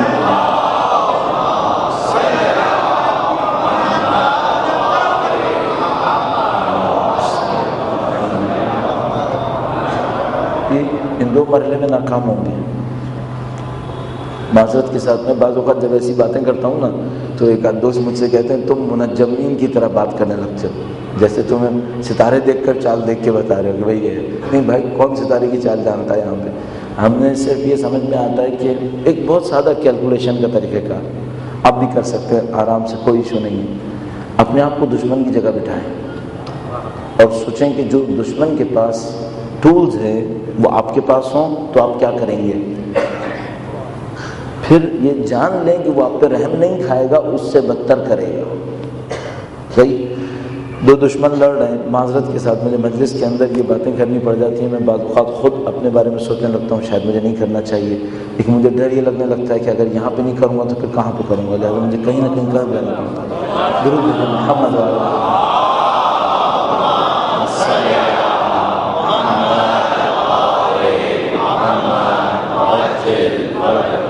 اگر دو افراد لڑ رہے ہیں اور میرے پاس ایک اسلحہ ہے الف اور اس کے پاس ایک اسلحہ ہے بے، اور مجھے پتہ ہے کہ اس کے پاس جیم بھی ہے اور یہ ابھی بھی جیم نہیں نکال رہا، میرے پاس الف اسلحہ ہے، اس کے پاس بے بھی ہے اور یہ نہیں نکال رہا، تو صرف اپنے ذہن سے سوچے گا کیا یہ مجھ پہ رحم کھا کے نہیں نکال رہا؟ دشمن رحم نہیں کھاتا ہے، دشمن کی ویکیبلری میں مرسی نہیں ہے، رحم نہیں ہے۔ یہ جو اسلحہ نہیں نکال رہا ہے یہ اس وجہ سے نہیں نکال رہا کہ اسے کوئی خوف ہے، اسے کوئی خوف ہے۔ کیا خوف ہے؟ دو میں سے ایک خوف ہے، یہ ڈر رہا ہے کہ اگر میں نے جین نکالا تو اس کے پاس جین سے بڑھ کر اسلحہ ہے، شاید نہ ہو لیکن ڈر رہا ہے، ٹھیک ہے، شاید ڈر رہا ہے۔ دوسرا یہ کہ یہ ابھی نہیں نکال رہا، مجھے دھوکہ دے رہا ہے کہ اس کے پاس نہیں ہے، بعد میں نکالے گا، صحیح؟ بس مجھے اپنی انفارمیشن سے پتہ چلا ہے کہ اس کے پاس جین پڑا ہوا ہے، صحیح؟ کیوں نہیں نکالتا؟ دو میں سے ایک چانس ہے، یا تو اس وجہ سے نہیں نکال رہا کہ اس کو پتہ ہے میں نے یہ اسلحہ نکالا تو یہاں سے ایک اور آئے گا، اچھا مجھے پتہ ہے کہ نہیں ہے، اس کو ڈر ہے کہ ہے، صحیح؟ کیلکولیشن یہی ہوتی ہے، اس کو ڈر ہے کہ میرے پاس ہے، یا تو یہ ہے یا تو یہ کہ یہ کہہ رہا ہے کہ میں اس کو بے وقوف بناتا رہوں گا کہ یہ سمجھے میرے پاس جین نہیں ہے، اینڈ ٹائم پر جین نکال کے کھڑا ہو جائے گا، صحیح؟ بس دشمن رحم نہیں کھائے گا، دشمن کسی وجہ سے اپنے اسلحے کو استعمال نہیں کرے گا، صحیح؟ ان کے پاس بہت سارے اسلحے ہیں، انہوں نے پرسوں طاقت نہیں دکھائی، کیوں نہیں دکھائی؟ سمپل سی، انہوں نے کیوں کارڈنز کو باہر نکال دیا؟ انہوں نے گورنر ہاؤس کو کارڈن آف کیا، کیوں اپنے تمام ریزسٹنس کو باہر نکالا؟ آپ کو سوچنا پڑے گا بہت اچھے طریقے سے، کوئی وجہ ہونی چاہیے۔ آخر وقت تک طاقت کا استعمال نہیں کیا انہوں نے، آخر وقت تک طاقت کا استعمال نہیں کیا، آپ کو سوچنا پڑے گا کہ کیوں نہیں کیا۔ اب کیا کر سکتے ہیں؟ ان پاس بہت سارے اسلحے ہیں۔ نمبر ایک، افواہ پھیلا کر آپ کے اعتماد کو ختم کریں، کامیابی نہیں تھی، نمبر ایک۔ نمبر دو، آپ کے درمیان باہمی اعتماد کو ختم کر ڈالیں، باہمی اعتماد کو ختم کر ڈالیں۔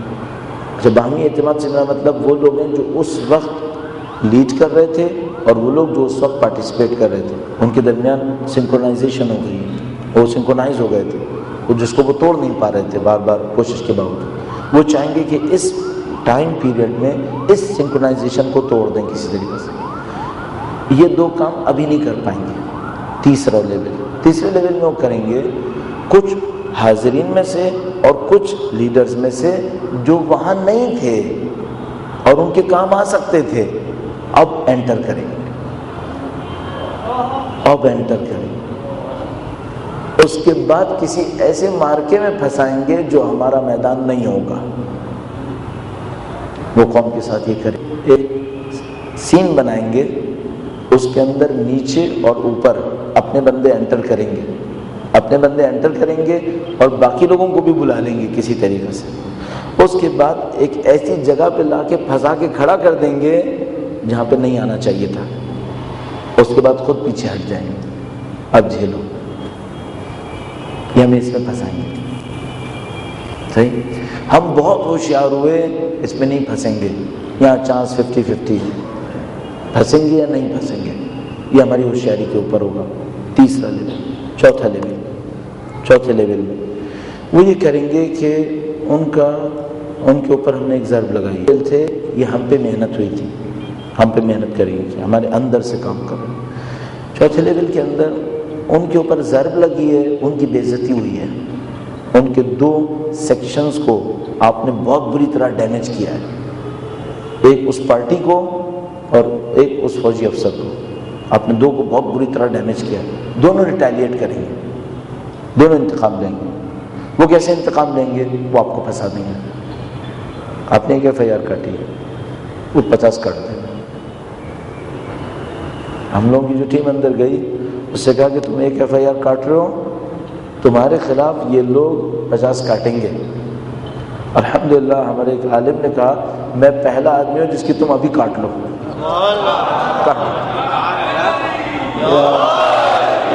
جرأت دکھائی انہوں نے، اور اگر تم مجھے ڈرا رہے کہ میرے خلاف FIR کٹے گی بعد میں کٹے گی، میں کہتا ہوں ابھی کاٹ لو، بیلنس کرو، ٹھیک ہے، ہم نے ایک کٹوائی تو ہماری بھی کٹو، یہ وہ کریں گے، 25 FIR کٹوا دیں گے، ٹھیک ہے، یہ ایک کام کریں گے۔ اچھا اس سے کچھ نہیں ہوگا، FIR کٹتی رہتی ہے، آگے پیچھے چلتا رہے گا، جن کی آج تک نہیں کٹی ان کی بھی کٹ جائے گی، چلو ٹھیک ہے، زیادہ سے زیادہ یہ ہوگا اور کیا ہوگا۔ آگے اس پہ ان کا غصہ ختم نہیں ہوگا، 5 مانے میں ٹارگیٹڈ کلنگ یہ کریں۔ اچھا اب یہ سب کب کریں گے؟ میرا اپنے خیال ہے پہلے چوتھے اقدامات فوری کیے جا سکتے ہیں، پہلے چوتھے اقدامات فوری کیے جا سکتے ہیں، کسی بھی تاریخ پہ کر سکتے ہیں، لیکن اگر یہ کریں گے تو ان کے حق میں اچھا نہیں ہوگا۔ میں نے کل آپ کی خدمت میں کہا تھا یہ جلد بازی میں بلنڈر کریں گے، جلد بازی میں بلنڈر کریں گے، یا بھی ایک بلنڈر کر چکے ہیں، میں بھی نہیں کہنا چاہ رہا ہوں، اچھا نہیں ہے اس وقت بتانا، ایک بلنڈر کر چکے ہیں، جلد بازی کی ہے ان لوگوں نے، ان کو فیس سیونگ کرنی ہے، ان کو فیس سیونگ کرنی ہے، ان کی بے عزتی بہت شدید ہوئی ہے، اپنی بے عزتی کو بچانے کے لیے جلدی کچھ کرنے پہ مجبور ہیں، اور ان کا بندہ یہاں پر آ کے بیٹھا ہے اسی لیے تاکہ فیس سیونگ کرے کس طریقے سے۔ ایک بلنڈر جلدی میں ہو چکا ہے ان کی طرف سے، کوئی ایشو نہیں ہے، اس سے ہمیں نقصان نہیں ہونا چاہیے، پہلے 4 کام جلد بازی میں کر دیں گے، ہمیں نقصان نہیں ہوگا انشاءاللہ تعالی۔ 5واں کام میرا اپنے خیال ہے کہ اس پہ ہمیں بہت ہوشیار رہنا پڑے گا، یہ 5ویں کام میں کر سکتے ہیں، صحیح۔ میری اپنی کیلکولیشن یہ ہے جو کہ بہت دفعہ غلط بھی نکلتی ہے، میں ہنستا اس لیے ہوں کہ پھر وہ دوست احباب کہنے لگتے ہیں کہ یار تم اس طرح مت بولا کرو، یہ سب غلط ہے، یہ ستارے کی چال ہے، یہ سب باتیں، بہرحال میں کیا کروں، دماغ میں انسان کی کوئی چیز آ جائے تو نکالی نہیں جا سکتی، دماغ میں آ جائے تو آپ نہیں نکال سکتے۔ میرا اپنی کیلکولیشن یہ ہے کہ یہ 40 سے پہلے کوئی بڑی حرکت نہیں کرنا چاہیے، 40 سے پہلے، چہلم سے پہلے ان کو کوئی بڑی حرکت نہیں کرنی چاہیے۔ بلنڈر کر کے چہلم سے پہلے کرنے کا ارادہ کر رہے ہیں، یہ بلنڈر ہے ان کا، اس میں بہت بری طرح پٹیں گے، اللہ کرے کہ پٹ جائے، چہلم کے بعد اپنے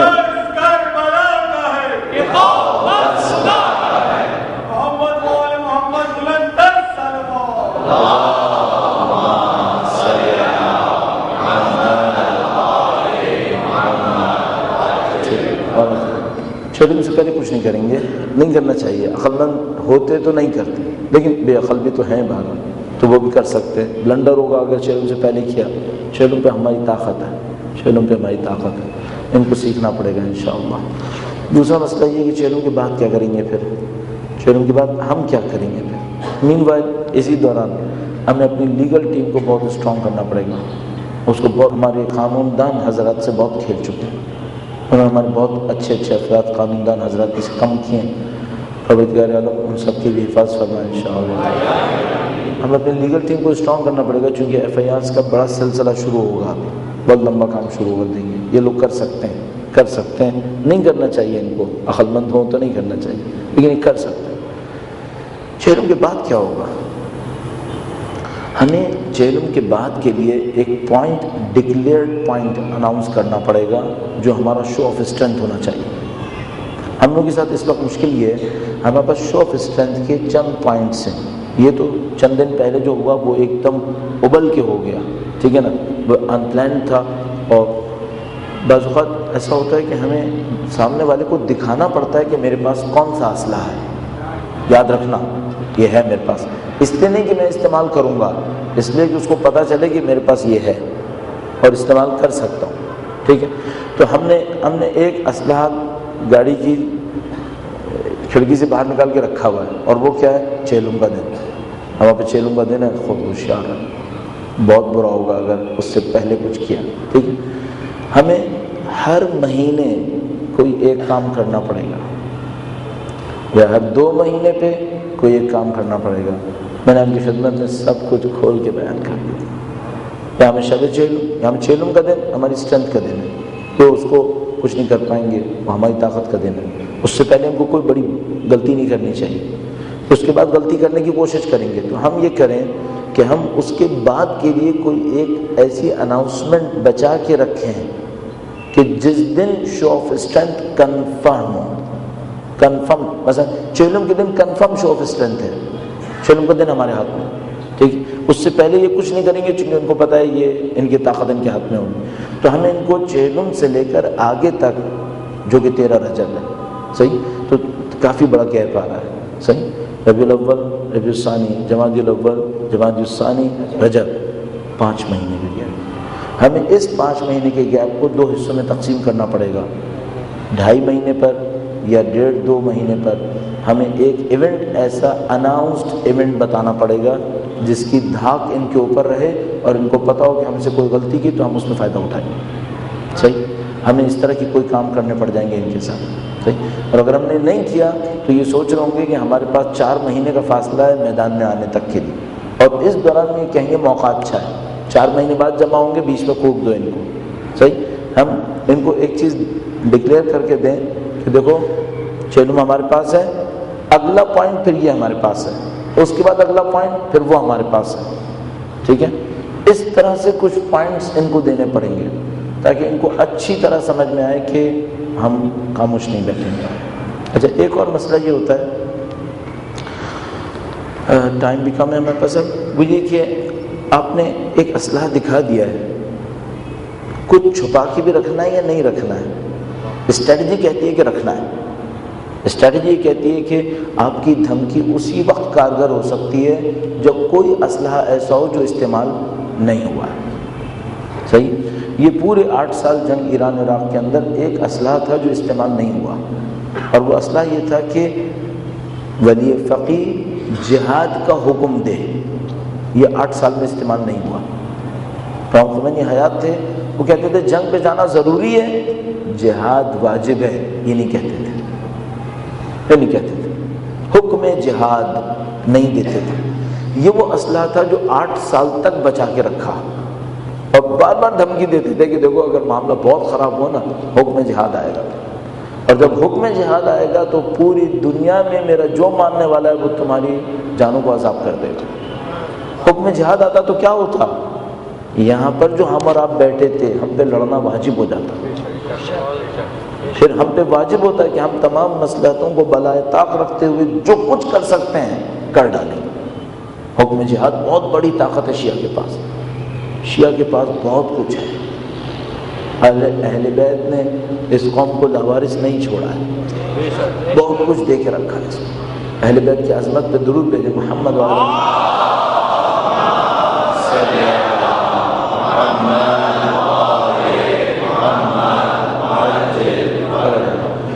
ہم نے ایک اسلحہ ان کے سامنے ظاہر کیا، اور وہ یہ تھا کہ ہم میدان میں آئے. ہم نے کراچی کی سطح پہ لوگوں کو کال کیا اور لوگ جمع بھی ہو گئے. اچھا، ہم اس اسلحے پہ باقی کیا اضافہ کر سکتے ہیں؟ نمبر 1، ان سے کہہ سکتے ہیں کہ یہ رات کا ٹائم تھا اور ہم نے ہیپیزرڈ کال دی تھی، لوگ کم آئے ہیں، ابھی جو اصلی آنے ہیں وہ نہیں آئے ابھی. اچھا، یہ معلوم ہے کہ ایسا ہی ہے.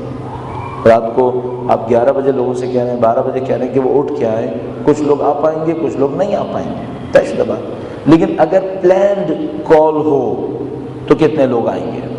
یہ وہ اسلحہ ہے جو ہمیں چھپا کے رکھنا پڑے گا کہ ابھی دیکھو ابھی ہیپیزرڈ ایکٹیویٹی ہوئی ہے، اتنے لوگ آئے. اور اگر ہم نے پلاننگ کر کے رکھا پھر تمہیں نہیں معلوم ہم کیا کر سکتے ہیں. ٹھیک ہے، اس کے لیے ہمیں لوگوں کو بھی تیار کرنا پڑے گا کہ اگر ہم پلانڈ ایکٹیویٹی کے تحت لوگوں کو کال کریں تو ہمارا نمبر اس رات کے نمبر سے زیادہ ہونا چاہیے تاکہ ہمارا اسلحہ سامنے آئے. اچھا، ہم نے ان کو بتایا کہ دیکھو ہم ان پلانڈ آئے تھے لیکن ہم نے اپنی پبلک کو بہت سکون سے رکھا ہے، کسی کو بھوکا نہیں رکھا ہے، کسی کو پیاسا نہیں رکھا ہے، کسی کو مصیبت میں نہیں ڈالا ہے. اگر اگلی دفعہ کبھی موقع ملا تو ہمیں ایسا کوئی نظم و ضبط دکھانا پڑے گا جو یہ قیامت تک یاد رکھیں گے. ہم کوئی نظم و ضبط ایسا دکھا سکتے ہیں، کوئی مشکل کام نہیں. الحمدللہ اہل بیت کے ماننے والوں میں طاقت بھی ہے، ٹیلنٹ بھی ہے اور کمٹمنٹ بھی ہے. ہم لوگ بہت کچھ کر سکتے ہیں. تو ان کے پاس ایک اسلحہ ہم یہ دیکھیں کہ بھئی یہ جو تعداد تھی یہ ہیپیزرڈ لوگ آ گئے تھے، اور اس سے کہیں زیادہ تعداد ہے جو آ سکتی ہے. آپ نے نوٹ کیا چونکہ ظاہر رات کا وقت تھا، بہت کم، ابھی ہماری بہنیں نہیں آئی تھیں، جو نہیں آئی تھیں تو اتنی تھیں. اور اگر پلانڈ ایکٹیویٹی کے تحت وہ آتی تو جتنے مرد تھے اس سے زیادہ عورتیں ہونی چاہیے. یہ خواتین میں طاقت بہت زیادہ ہے.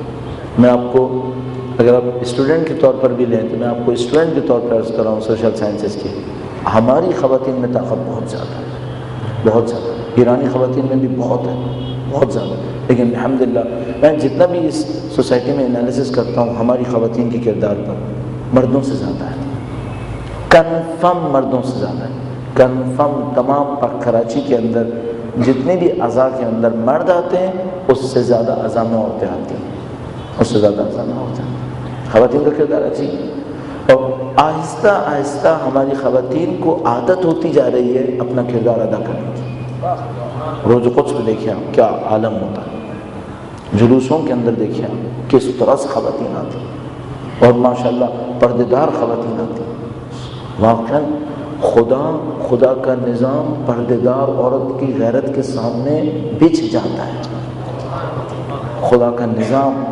اور اگر ہماری بچیاں پردہ کریں اور کرنا شروع کر دی ہیں، آپ یقین مانیں ان کی دعاؤں سے پہاڑ ہل سکیں گے آپ، اور میں نہیں جانتے خدا صاحب عزت مومنہ کی دعا پہ کیا اثر دیتا ہے۔ بہت بڑی بات ہے یہ، ہم لوگ ابھی نہیں پہچان پائیں گے ان باتوں کو، ہمارے بزرگوں نے بتایا کہ بہت بڑی بات ہے۔ تو یہ جو خواتین بیچ میں آئیں گی میدان کے اندر، اور ابھی کم تھیں، اب جو کبھی ہو، خود اللہ کرے یا نہ کرے مجھے نہیں معلوم، خدا امتحان میں ڈالتا ہے تو اس کے بعد عزت بھی ملتی۔ تو اب جب کبھی وہ پلانڈ ایکٹیویٹی ہو تو ایک ویپن ہمارا یہ ہوگا کہ ابھی تو لوگ نہیں آئے ہیں، جو آنے ہیں وہ بہت زیادہ ہے، لیکن دوسری بات یہ کہ ہمارے پاس بہت اچھا ایک آپشن ہے، وہ ایک سیریس آپشن ہے، اور وہ آپشن یہ ہے کہ رات تقریباً 2:30-3 بجے کے قریب تقریباً انڈرسٹوڈ تھا کہ اگلے دن پاکستان کے تمام بڑے شہروں میں دھرنا ہو جائے گا، 2:30-3 بجے کنفرم ہو گیا تھا، تقریباً پاکستان کے بڑے شہروں کے اندر ہم دھرنا کر سکتے تھے۔ یہ ہمارے ویپن کا دوسرا پیس ہے، ہم پلانڈ ایکٹیویٹی کے تحت ان کو بتا چکے ہوں اتنے گھنٹے تک ایک شہر میں ہوگا، اتنے گھنٹے کے بعد پورے پاکستان میں ہوگا۔ ہم نے ڈکلیئر نہیں کیا آخر تک کہ ہم اگلے دن کیا کر سکتے ہیں، آخر تک ڈکلیئر نہیں کیا، رینڈملی کہیں ادھر ادھر کہا، لیکن مطالبے کی صورت میں فارمیٹ بنا کے نہیں کہا کہ ہم کل صبح سورج نکلنے کے بعد کیا کر سکتے ہیں۔ انہوں نے پک کیا، میڈیا نے اس کو پک کر لیا تھا کہ کل صبح سورج نکلنے کے بعد کیا کر سکتے ہیں لوگ، تو میڈیا نے کہیں ایک آدھ جگہ اناؤنس کر دیا، ہم نے اناؤنس نہیں کیا تھا، مطالبے کی صورت میں اناؤنس نہیں کیا تھا، جو ہم کر سکتے تھے، یہ ہمارا وہ ویپن تھا جو ہم سخت وقت میں استعمال کر سکتے تھے۔ یہ فیوچر کے لیے اٹھا کے رکھے، ہمیں کچھ اسلحے آگے کے لیے بھی رکھنے ہیں، ظاہر ہمارا معاملہ ختم نہیں ہوا ہے، ہمارا معاملہ لائف ٹائم ہے، ہم سب تک زندہ ہے، ہمارے ساتھ یہ زندگی کے ساتھ لگا ہوا ہے یہ معاملہ۔ تو ہمیں یہ سب ابھی بہت کچھ باقی ہے، ابھی بہت کچھ باقی ہے، ابھی ان کے پاس کرنے کے لیے بھی بہت کچھ ہے، اور ہمارے پاس کاؤنٹر کرنے کے لیے بہت کچھ ہے۔ ابھی بہت سارے اسلحے ہیں جو انہوں نے نہیں نکالے، اور بہت سارے اسلحے ہیں جو ہم نے نہیں نکالے، ٹھیک ہے۔ ان کو ہمیں یہ سکھانا پڑے گا کہ اگر تم نے ریٹیلیٹ کیا، ابھی ہم نے بہت سارے اسلحے نہیں نکالے اور ہم نکالیں گے۔ یہ جو میں آپ کی خدمت میں عرض کر رہا ہوں، اب مجھے ہی معلوم ہے ہماری باتیں کون کون سنتا ہوگا، تقریباً انڈرسٹوڈ، ٹھیک ہے۔ تو یہ میں سنا رہا ہوں آپ کو، تو ظاہر ہے آپ ہی کے لیے، اور پیچھے ان کو بھی کہ دیکھو ہمارے پاس بہت کچھ ہے ابھی، اور تم کو اچھی طرح پتہ ہے کہ ہمارے پاس بہت کچھ ہے، ٹھیک ہے۔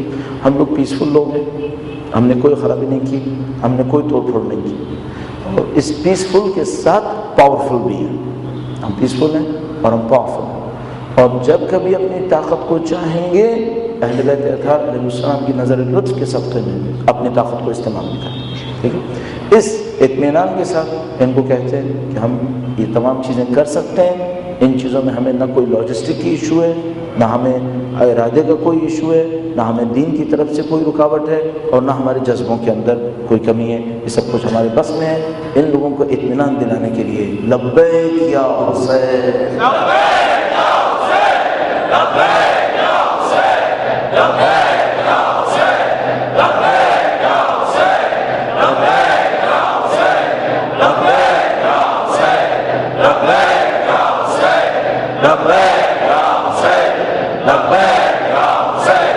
لبیک یا حسین۔ علماء کے نام پر، اہل بیت اطہار علیہ السلام کی عظمت پر شہدائے کربلا، اسراء کربلا کی عظمت پر درود بھیجیں محمد وعلی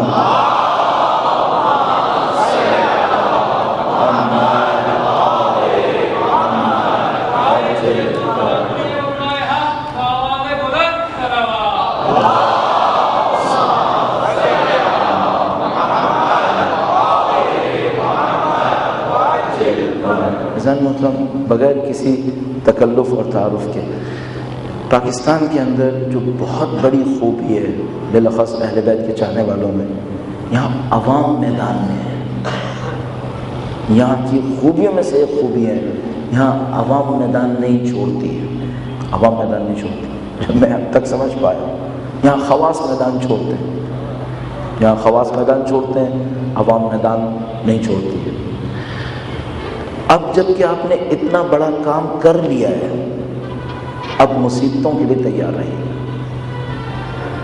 اب تک اگر جو کچھ ہوا ہے وہ کم نہیں ہوا ہے، ٹارگیٹ کلنگ ہوئی ہے، ہم لوگ بہت سخت امتحانوں سے گزرے، لیکن میں آپ کو کل بھی عرض کر رہا تھا وہ آپ کو سخت امتحان سے گزاریں گے، سخت افواہیں پھیلائیں گے، یہ کریں گے وہ کریں گے۔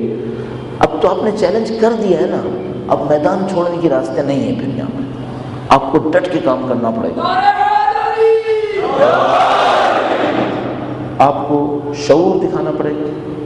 آپ نے ایک پرچم لے لیا نا ہاتھ میں، اب کھڑے ہیں پھر آپ، ایک دو دن کا معاملہ نہیں ہے۔ مثلا یقین فرمائی، میں اپنے آپ کو دیکھتا ہوں، میری لائف کا بڑا حصہ گزر چکا ہے، اب جو کچھ میرے لیے تھا وہ سب کچھ بڑے حصے میں گزر چکا ہے۔ میرے سامنے جو کچھ بھی ہے وہ یہ کہ ٹھیک ہے، اب تو یہ ہے، اب تو ہو چکا جو کچھ ہونا ہے، ٹھیک ہے، اور مجھے اس باقی پیس کو فروٹفل بنانا ہے۔ میں سوچتا ہوں جو جوان ہے، جس کی عمر 17 سال 18 سال ہے، 20 سال 24 سال ہے، شاید وہ یہ سوچے کہ اس کا پروفیشنل ٹائم ابھی شروع نہیں ہوا ہے، صحیح، لیکن اب اگر آپ نے پرچم ہاتھ میں لے لیا ہے، اب یہ لائف ٹائم پرابلم ہے، اب پیچھے ہٹنے کی نہیں ہے یہ۔ اور میں ایک بات ہمیشہ کہوں گا، ایک بات ہے جو ہمیں مذاکراتی ٹیم کے بارے میں اور اس پر اعتماد کے سلسلے میں کہنی ہے، جو میں اپنے کسی ریگولر ٹائم کے اوپر کہوں گا، یہ اس کا مناسب وقت نہیں ہے، لیکن ایک بات کہوں گا کہ حتی الامکان کوشش کریں۔ ماشاءاللہ پاکستانی عوام کبھی پیچھے نہیں ہٹتی، پاکستانی عوام عجیب غیرت مند عوام ہے۔ لوگ غلط سمجھ رہے ہیں، یہ لوگ جو مشہور کرتے ہیں وہ اس لیے کرتے ہیں، پاکستانی عوام کو بے غیرت کہتے ہیں، خود بے غیرت ہے، ان کو نہیں معلوم پاکستانی عوام کے اندر کتنی غیرت ہے، اور یا ان کو پتہ ہے اور اس غیرت مند قوم کو بے غیرت بنانے کے لیے بے غیرت کہتے ہیں، ورنہ پاکستانی عوام انتہائی غیرت مند قوم ہے، انتہائی غیرت قوم، اور اہل بیت کے چاہنے والے اس میں سر فہرست ہیں۔ تو اس میں یہ ہوگا کہ ہم جس میدان میں کودیں اس کی انتہا تک کو سوچ کر آئیں، یہاں تک ہوگا، صحیح۔ مثال کے طور پر جس ٹائم آپ روڈ پر آئیں، اب آپ یہ سوچ کر آئیں کہ آپ یہاں پہ 5 دن بھی بیٹھ سکتے ہیں، سوچ کے کہ بھائی اگر مجھے بیٹھنا ہے 5 دن بھی بیٹھ سکتا ہوں، یہ ہمیشہ سوچ کے آئیے گا۔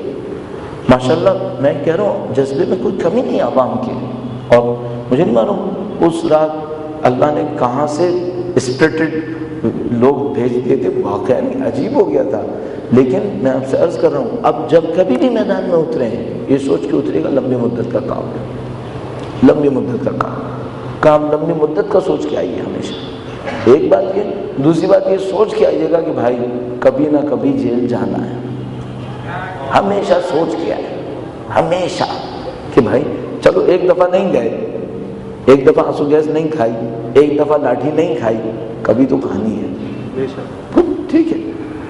جب دنیا کی خاطر اہل دنیا کھا لیتے ہیں تو ہم مولا حسین کے نام کا آخرت کی خاطر نہیں کھاتے، کیوں نہیں کھاتے؟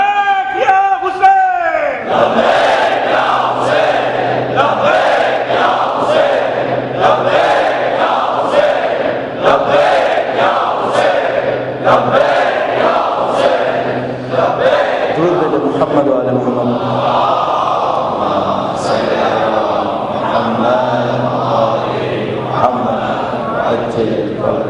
بس ایک بات یہ کہ جب بھی میدان میں کودے یہ سوچ کر کودیں کہ لمبی مدت کا کام ہے، لمبی مدت کا کام، ہمیں اس کو آرگنائز کرنا ہوگا، اس کے لاجسٹکس کو سوچنا پڑے گا، وہ سب کچھ ہم کر لیں گے، وہ اتنا کوئی بہت بڑا ایشو نہیں ہے، یہ سب چیزیں ہو جائیں گی۔ دوسری بات ہمیں یہ سوچنا پڑے گا کہ بھائی آج ہمیں کچھ نہیں ہوا، نہ ہم نے پتھر کھائے، نہ ہم نے لاٹھی کھائی، نہ ہم جیل گئے، کل یہ سب ہوگا، کل یہ سب ہوگا۔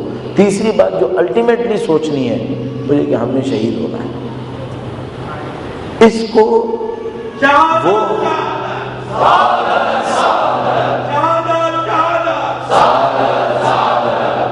اس کو یہ نہ سوچیں کہ یہ وہ حادثہ ہے جو ہمارے ساتھ ہوگا، نہیں، مت سوچیں یہ حادثہ ہے جو ہوگا، کہیں کہ وہ ہماری طلب ہے جو کبھی تو ملے گی، یہ سوچیں، یہ ہمارا مطلوب ہے، حادثہ نہیں ہے جس میں ہم پھنسیں گے۔ مولا فرماتے ہیں میں موت کے پیچھے ایسے ڈھونڈ رہا ہوں جیسے کوئی بچہ اپنی ماں کو ڈھونڈتا ہے، ماں کو ڈھونڈتا ہے۔ مکتب سے ہم مکتب ہمیں یہ سکھاتا ہے شہادت کو حادثے کی طرح مت آنے دو، شہادت کے پیچھے جاؤ، طلب کرو۔ بس مثلا کوئی یہ نہ سوچے کہ میں ایک حادثہ ہوا تو شہید بھی ہو سکتا ہوں، نہیں، یہ نہیں ہو۔ آپ مثال کے طور پر میں اپنے بچوں کے ساتھ بیٹھوں تو یہ نہ کہوں کہ دیکھو تمہارا باپ شہید بھی ہو سکتا ہے، نہیں، یہ نہیں کہیں کہ تمہارے باپ کو شہادت ملنی ہے، تمہارے باپ کو شہادت چاہیے، جہاں سے بھی ملے اللہ کی راہ میں ملنی ہے۔ اگر زندہ رہے نصرت امام کریں گے، نہ زندہ رہے شہادت چاہیے، الٹیمیٹ ہدف شہادت ہے۔ اچھا کوئی پوچھے بھائی تم لوگ شہادت کیوں چاہیے؟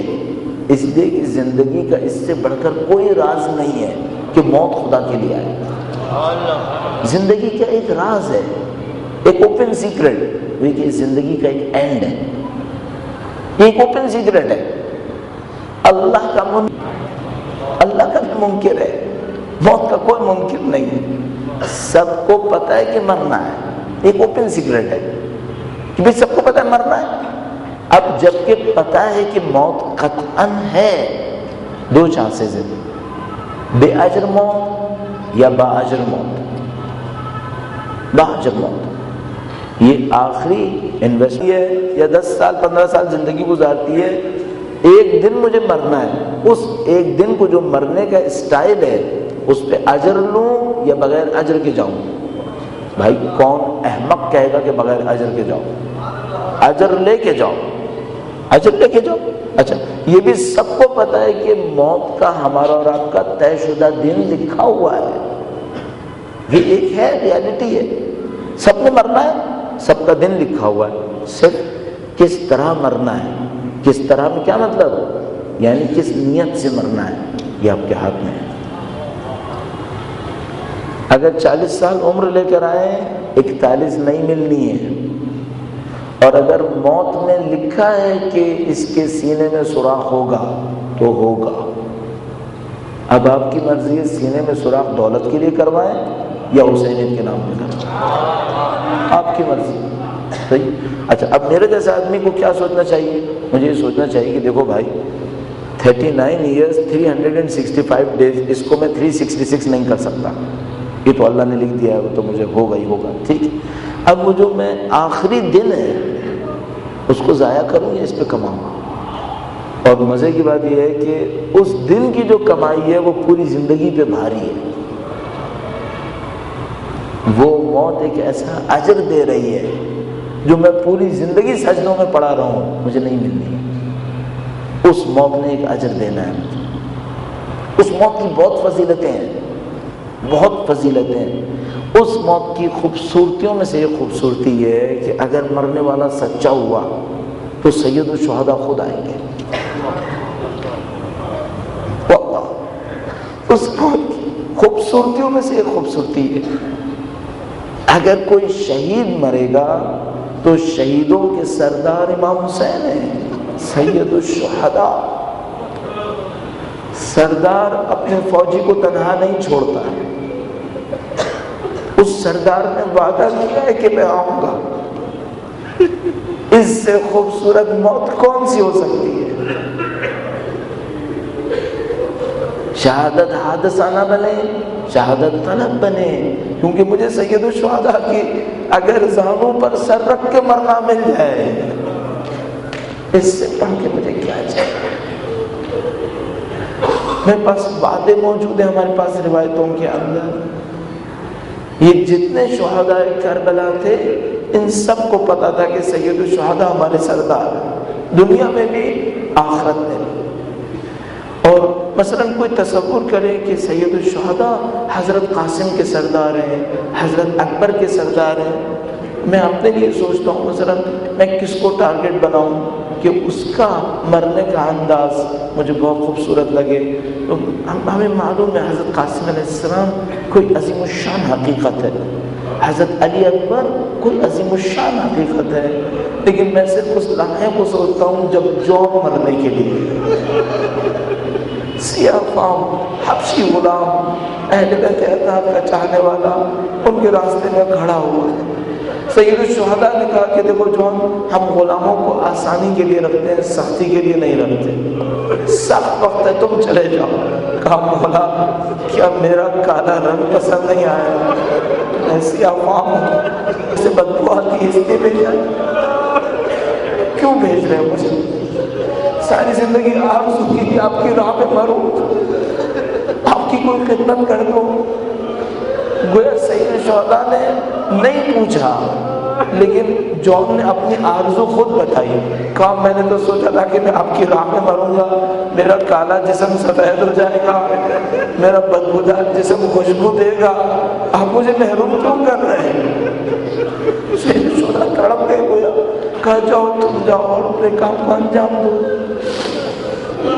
جون جب گئے ہیں تو انہوں نے حسب عرب ایک شعر پڑھا ہے، اور شعر میں کچھ نہیں کہا میں کون ہوں، میں کیا ہوں، شعر میں کہا اب تم حسین کے غلاموں کی جنگ دیکھو۔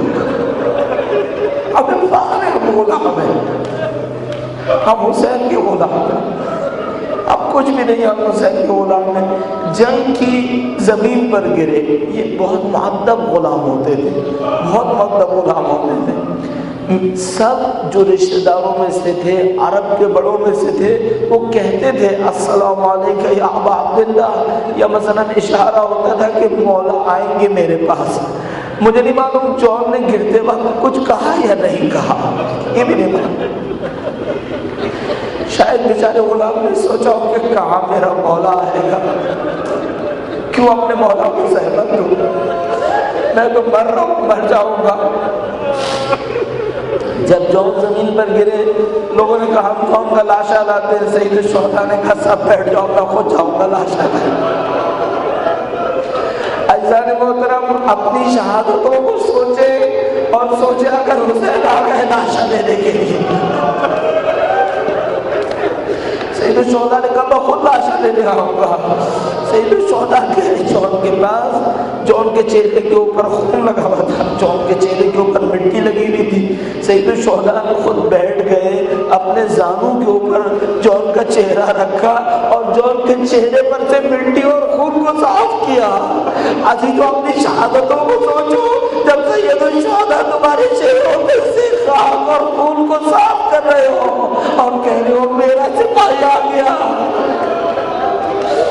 جون کی آنکھ کھل گئی، دیکھا میرے مولا کا سالو ہے، میرا سر ہے، اس عالم میں مسکرائے کہ میرا کیا نصیب ہو گیا۔ عجیب ہے، عجیب معرکہ یہاں پر ہے۔ مستندات میں لکھا ہے، مستندات میں لکھا ہے سید الشہداء نے ہاتھ اٹھائے اور خدا سے کہا خدایا یہ جون ہمارا ہے، تو اس کے سیاہ جسم میں نورانیت ڈال دے، اس کے جسم میں خوشبو ڈال دے۔ یہ مستندات کے اندر لکھا ہوا ہے، سید الشہداء نے جون کی خواہش کو پورا کیا ہے۔ اس کے بعد ایک جملہ مختم کے اندر لکھا ہے، کہتے ہیں جب بنی اسد لاشیں دفنا رہے تھے تو ایک لاشے میں سے مشک کی خوشبو آ رہی تھی۔ چوتھے امام سے پوچھا مولا اس لاشے میں سے اتنی خوشبو کیوں آ رہی ہے؟ فرمایا یہ ہمارے جون کا لاشا ہے، میرے بابا نے اس کے لیے دعا کی ہے۔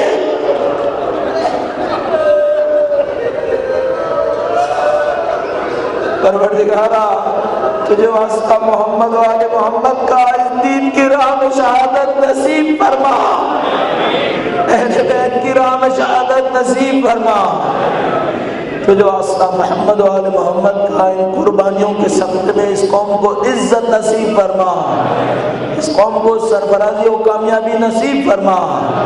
اس کے شہداء کے مقام کو بلند تر فرما، اس کے علماء کو عمل و تقوی نصیب فرما، اس کی خواتین کو عزت پاکیزگی اور خوش دامنی نصیب فرما۔ اے پاک پروردگار تمام دعائیں تیری حجت کے لیے ہیں۔ پاک پروردگار تیری حجت کا واسطہ سب سے بڑا واسطہ ہے۔ اے خدایا تجھے تیری حجت کا واسطہ دین کے دشمنوں کو نابود فرما، ان کے ارادوں کو ناکام فرما، ان کی سازشوں کو انہی پر پلٹا۔ اے پاک پروردگار لشکر امام دنیا میں جہاں کہیں بھی ہے اس کو فتح نصرت نصیب فرما، امام کے دشمنوں کو نیست و نابود فرما، ہمیں اور ہماری اولادوں کو ان کے بہترین جانثاروں میں قرار فرما، ہماری زندگیوں کا اختتام ان کی راہ میں شہادت قرار فرما۔ ربنا تقبل منا انك انت السميع العليم برحمتك يا ارحم الراحمين۔ رونما ہوتی ہو اس کے افکار و خیالات تبدیل ہو جاتے ہیں۔ آپ کسی ایک پولیٹیشنز کو دیکھیں جس نے کبھی ایسی کوئی کتاب لکھی ہو جب اسے کوئی نہیں جانتا تھا، منزوی انسان تھا، آئسولیٹڈ تھا، کوئی اس کا جان پہچان والا نہیں تھا، ایک جگہ پہ بیٹھتا تھا، اس نے ایک کتاب لکھی ہو، اس کتاب میں، اور اگر وہ کسی ملک کا لیڈر بن جائے بلکہ پورے علاقے کا لیڈر بن جائے، ان دونوں میں زمین آسمان کا فرق ہو جاتا ہے، اس کے افکار و خیالات تبدیل ہو جاتے ہیں۔ خدا تعالیٰ فرماتا ہے کہ یہ ہمارے معجزے کی نشانی ہے، یہ ہمارا معجزہ ہے کہ اس کے اندر تمہیں کوئی اختلاف نہیں ملتا۔ 23 سال ابتدا سے انتہا تک کوئی اختلاف نہیں۔ اب اس اختلاف کی اور اس اختلاف کے دور ہونے کی ایک صورت یہ بھی ہے کہ نہ صرف یہ کہ جملات میں کوئی ٹکراؤ نہیں ہے، تعلیمات میں بھی کوئی ٹکراؤ نہیں ہے۔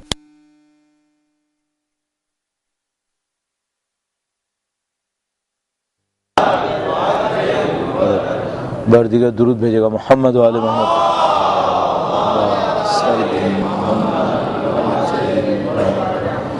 تعلیمات میں بھی کوئی ٹکراؤ نہیں ہے، یعنی اور یہ تھوڑا سا ظریف نکتہ ہے، دیکھیے اگر خدا تعالیٰ انسان کی خلقت میں بیان کرتا ہے کہ ہم نے انسان کو نطفے علقے سے خلق کیا اور وہاں پر کچھ نہیں فرماتا، اور اس کے بعد فرماتا ہے وَإِذَا نَفَخْتُ فِيهِ مِن رُوحِي، اور جب میں اس کے اندر روح سے پھونکوں تو تم لوگ سجدے میں گر جاؤ۔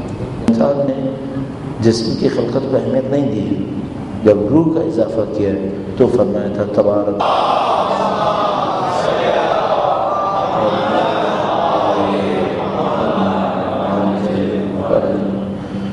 پروردگار عالم نے قرآن کریم کے اندر ارشاد فرمایا کہ اس دن کے اندر تم توازن دیکھو گے، اس دن کے اندر تمہیں کوئی اختلاف ٹکراؤ نہیں ملے گا۔ فرماتا ہے لو کان من عند غیر اللہ لوجدوا فیہ اختلافا کثیرا، اگر یہ اللہ کے سوا کسی اور کی طرف سے ہوتا تو اس کے اندر اختلاف بہت زیادہ ہوتا، اس کے اندر ٹکراؤ ہوتا۔ 23 سال میں یہ کتاب نازل ہوئی ہے، پہلے دن سے لے کر آخری دن تک جس عظیم الشان ہستی کی زبان سے کتاب جاری ہوئی ہے وہ یتیمی سے لے کر عرب کی سربراہی تک پہنچا۔ اللہ کے رسول نے زندگی کے جو دور گزارے 23 سال کے اندر، اب ذرا تصور فرمائیں، جب پہلی وحی نازل ہوئی ہے تو 2 چاہنے والے ساتھ ہیں، ایک بی بی خدیجہ اور ایک مولا امیر المومنین صلی اللہ علیہ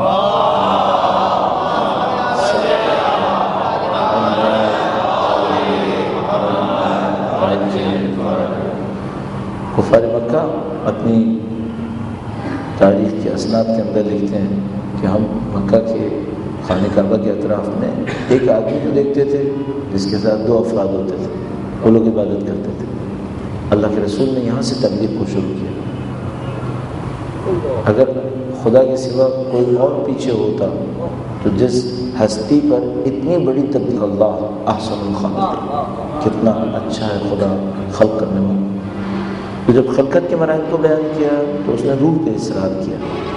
اب یہاں پہ دیکھنا ہوگا کہ جب یہی دین اپنے معاشرے کے اندر پہنچتا ہے تو کس چیز پہ اصرار کرتا ہے؟ خلقت کے مرحلے میں بدن پہ اصرار نہیں کیا ہے، روح پہ اصرار کیا۔ جب معاشرے کے اندر پہنچے تو 3 ویلیوز بنائیں، ان ویلیوز کے احترام کا حکم دیا۔ اور اگر میں ان 3 ویلیوز کو بھی آپ کی خدمت میں عرض کروں تو آپ یہاں پر تھوڑا سا رک کر اپنے آپ سے بھی پوچھے گا آپ کی زندگی میں ویلیوز کیا ہیں؟ آپ کن ویلیوز کا احترام کرتے ہیں؟ خدا خلقت کے بارے میں کہتا ہے جسم کی حیثیت نہیں، کائنات کے معاملے میں کہتا ہے دنیا کی کوئی حیثیت نہیں۔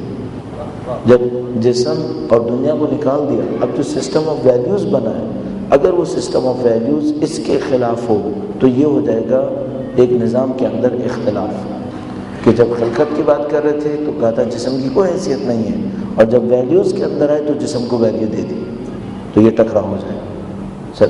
یا اسی طریقے سے کہا کہ بھئی جسم کی کوئی حیثیت نہیں ہے اور دنیا کی کوئی حیثیت نہیں ہے، اور جب معاشی نظام میں پہنچے تو کہے سب حیثیت پیسے کی ہے، تو یہ ٹکراؤ ہو جائے گا۔ اللہ نے ایسا نہیں کیا۔ جب خلقت کے مرحلے میں تھے تو کہا جسم کی حیثیت نہیں ہے، روح کی حیثیت ہے، اور جب روح کی حیثیت ہے تو معاشرے کے اندر بھی 3 ویلیوز کے اوپر اللہ نے اصرار کیا۔ اور عزیزان محترم، جو میں ہمیشہ ایک اصول آپ کی خدمت میں عرض کرتا ہوں، اگر خدا کی احکام کے اوپر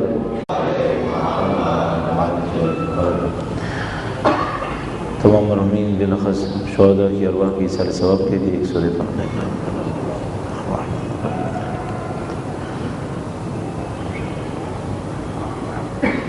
اور دیگر درود بھیجے گا محمد و آل محمد۔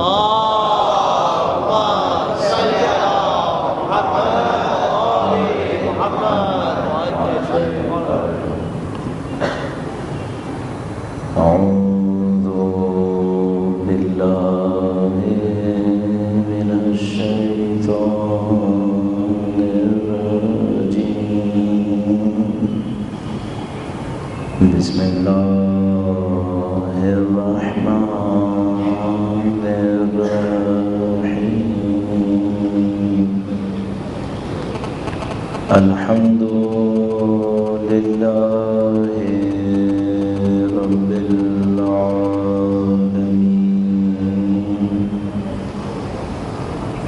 والصلاة والسلام على سيد الأنبياء والمرسلين، حبيب إله العالمين بالقاسم محمد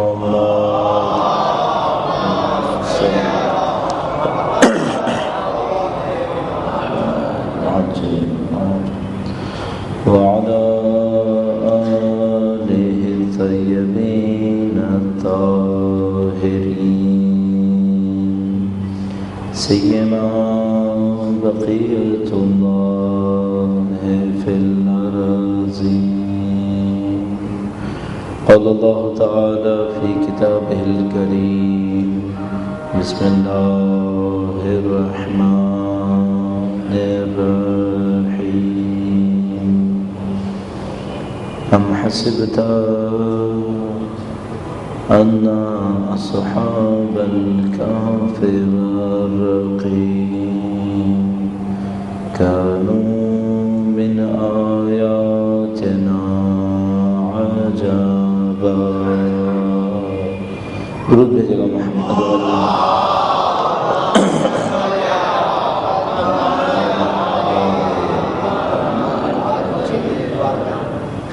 پروردگار عالم کا انتہائی احسان ہے، اس کا شکر ہے، اس نے ہمیں آپ کو اہل بیت اطہار علیہ السلام کے مکتب سے وابستہ کیا ہے، اس فکر سے، اس شعور سے، اور پروردگار کے اندر جہاں کہیں بھی پہنچا ہے قربانی دینے والے لوگ موجود ہیں، جانثاری کرنے والے لوگ موجود ہیں، ان تمام ارواح کی بلندی کے لیے، ان تمام انسانوں کی مقامات کی درجات کی بلندی کے لیے جنہوں نے اہل بیت اطہار علیہ السلام کی فکر کی خاطر جانیں دی ہیں، اور اس خواہش کے ساتھ کہ خدا کے مطابق ہمیں اور آپ کو بھی اس سعادت کو حاصل کرنے کی توفیق نصیب فرمائے۔ درود بھیجے گا محمد